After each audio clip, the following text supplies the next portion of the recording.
Welcome back to Man vs. Beast. Kanina, nagpakitang gilas ang isa sa ating mga beasts, ang Black Labrador Retriever na si Morgan.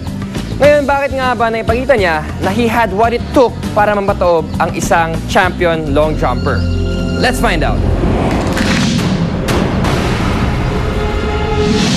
Ayon sa pag-aaral noong 2006, itunuturing ang Labrador Retriever na siyang pinakapopular na uri o breed ng aso sa buong mundo.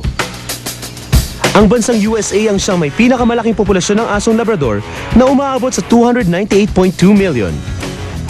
Ang lifespan ng Labrador ay umaabot mula 10 hanggang 12 taon. Ang Labrador Retriever ay isang napaka-athletic na aso.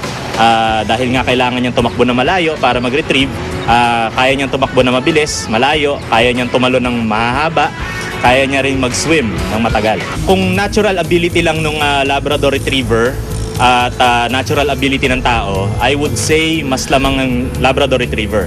Unang-una yung pagbuelo nila. Ang Labrador Retriever, yung aso, ay kayang tumakbo on all fours. Mas mabilis ang arangkada niya kaysa sa tao na 2 paa, medyo matagal bago siya marangkada. Doon naman sa pagtalon nila, 2 paa ang gamit ng aso para makatalon. Samantalang ang tao naman, isang paa lang, so ang chance na mas mahabang maabot yung sa aso. Kilala ang ganitong uri ng aso sa pagiging loyal, maamo sa mga bata, at mahilig magtampisaw sa tubig. Magaling rin siyang hunting companion, kaya siya tinawag na retriever.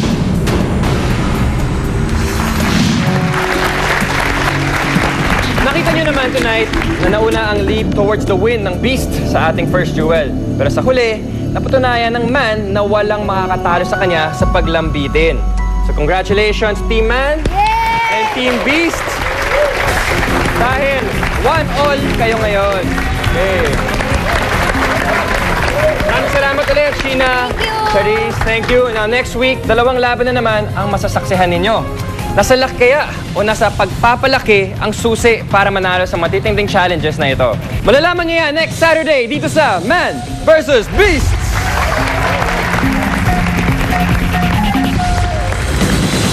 Mas nakakapanabik at nakakasindak na sagupaan pa ng tao laban sa hayop ang inyong masasaksihan next week. Dito lang sa Man vs. Beast.